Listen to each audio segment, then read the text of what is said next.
Hi, I'm Kit Cassingham, founder of and Chief Energizing Officer at Live in Focused Energy. My Yowly cat's going to be participating a lot more tonight than she has been because I've abandoned her for a few days. So excuse some of the distractions. And there's no place to put her that won't be a distraction because her voice carries. But anyway, yesterday I talked about the ways I like to nudge and push myself as I'm growing into high performance. And I use that same technique with clients.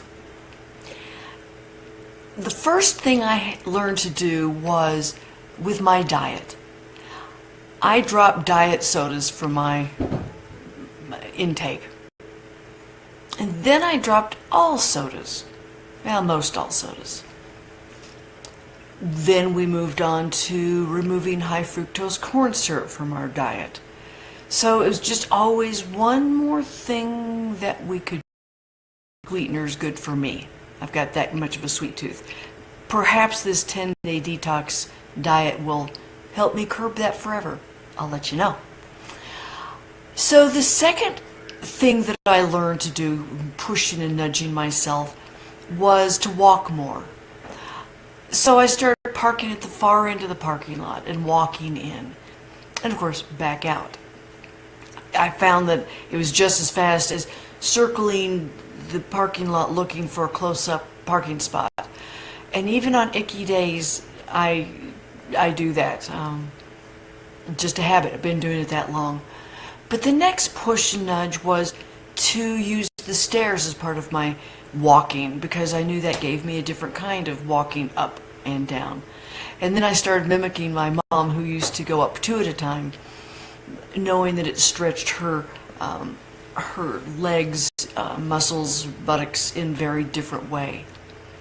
So those are a couple of examples. Another one, and this I think is of these three examples is my biggest challenge. I don't know if it's because of my ADD or what, but that my social skills can be really lacking at times. I've been trying to learn to use my ears and mouth in the same proportion, the same ratio. 2 ears, 1 mouth. Some days I'm very good at that, and other days you'd think I had no ears at all. So I need more nudging and pushing there. And that's where tonight's technique comes in.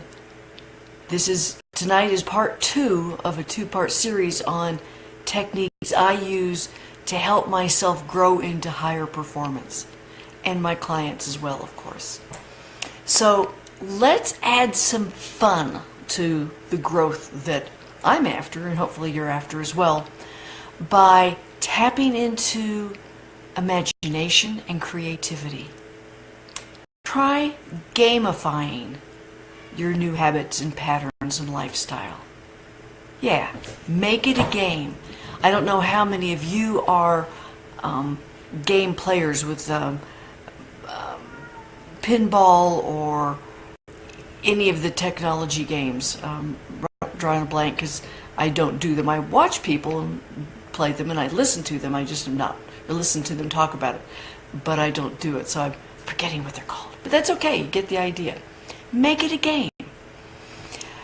So one way you can make it a game is to give yourself points and to set different challenges for yourself and give yourself certain points for hitting those challenges. Give yourself rewards for the challenges and maybe punishments if you slip. You got to go back three blocks or 3 squares or whatever. This isn't too dissimilar from parents putting gold stars on their kids' chart for doing chores. You can level up. You can be, and I don't know how you might want to do that. I guess it depends on the task. But each certain number of successes puts you to the next level of, see, they're at it, of title or different kinds of rewards, different kinds of points, whatever. Starbucks plays that with us all the time. They're gamifying us, and if you're clever, you go to Starbucks, you gamify back. But a lot of stores, or several stores, do that. So it's not just electronic games that are using this gaming concept. So taking my 3 previous examples, let's gamify them for a minute. So with my diet, and I haven't gotten so far personally as to give points and rewards and levels. I get a lot of satisfaction from this. So one game I played was, what recipe can I create or find, in the dessert category especially, that satisfies my sweet tooth without eating sugar or any form of sugar. I was tickled when I came up with my pumpkin pudding recipe. I used unsweetened applesauce as the sweetener, and then I had friends who were dairy-free, so I made almond milk and used that, and then I played around with the spices a little bit, so it was a little different than your typical pumpkin pie. I enjoyed that a lot. So to me, that was a game that I won at, and I keep doing that with other recipes. But that's one friends enjoy as well. Friends don't always enjoy my recipes, but that's okay. I do them for me. Then with the walking, I got myself my VivoFit 2, and I'm up to 7,100 steps for the day, and I'm walking home, or maybe blowing home. It's pretty windy today. But anyway, VivoFit assumes everybody's walking 10,000 steps. That's what they recommend per day. I thought I was a pretty active person. I mean, I walk from the far into the parking lot, and I walk up and down the stairs, sometimes 1 or 2 at a time. I thought I was active. I believe when I got my VivoFit, I was getting like 3,000 steps a day. That's not 10,000 steps. So I started pushing myself more. I would, on my hourly breaks, I would walk to the end of the driveway or back, or down to the county road, or up around the twig. And VivoFit came down to my level. And once we met, if I met its goal, it would raise it a little bit. And I've never paid attention to how much it's raising it. I don't know if it's raising it 10%, 0.5%, or what. But so then I'm trying to beat it, and then it tries to push me further. Talk about pushy. And if I fall off and don't meet its goal for me, it comes back down to me and tries to urge me forward.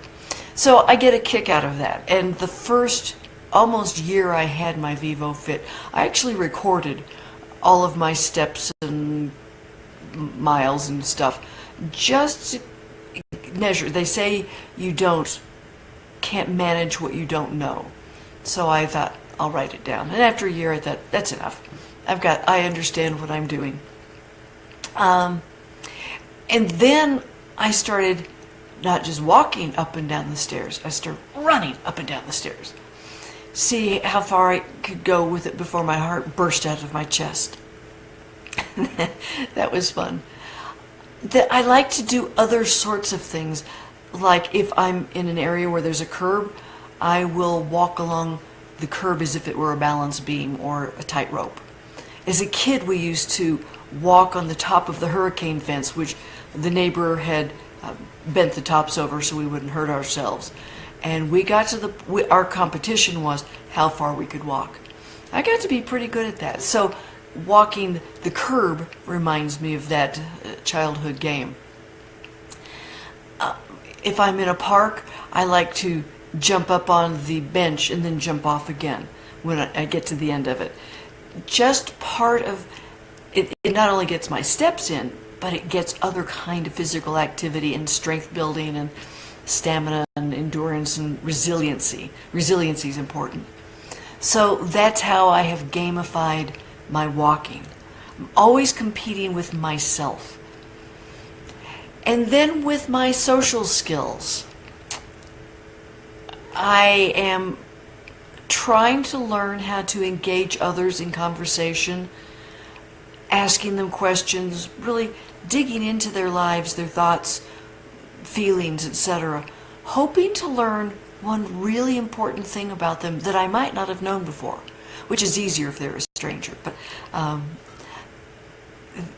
even just doing that with friends and family is helping me use my ears and mouth in the same proportion. I don't know what I'll do next because I think this area really needs help for me. I struggle with it. I feel like I talk too much. Maybe that's because I was such a shy kid and didn't talk at all, and now that I do talk, maybe it all feels like it's too much. So if you have ideas on how I can gamify my social skills, please tell me. I would love to work with it. And then I'll report back. I'll be your guinea pig. So you can see that you can make the game as much as you want, any style that you want. The sky's the limit. Your imagination is the limit. And I hope you unleash your imagination and creativity for this. You can use gamifying your growth, your high performance growth, for yourself, of course. But you can also use it with friends as support for them, as a companionship, camaraderie for the two of you. And when you do it with others, maybe you'll get even more ideas of what you can do to build your game. So there are my two secrets, or my tips, techniques on increasing, strengthening my high performance growth. I hope you have found some of this useful and interesting. I hope you'll share some of your ideas and techniques. I can learn, and anybody else watching this whole thread here can learn. That is it for tonight. Please do leave comments, questions, leave a review, click like, share it with your friends. The more the merrier as far as I'm concerned. I will see you tomorrow. I'm Kit Cassingham with Live in Focused Energy. Have a great night.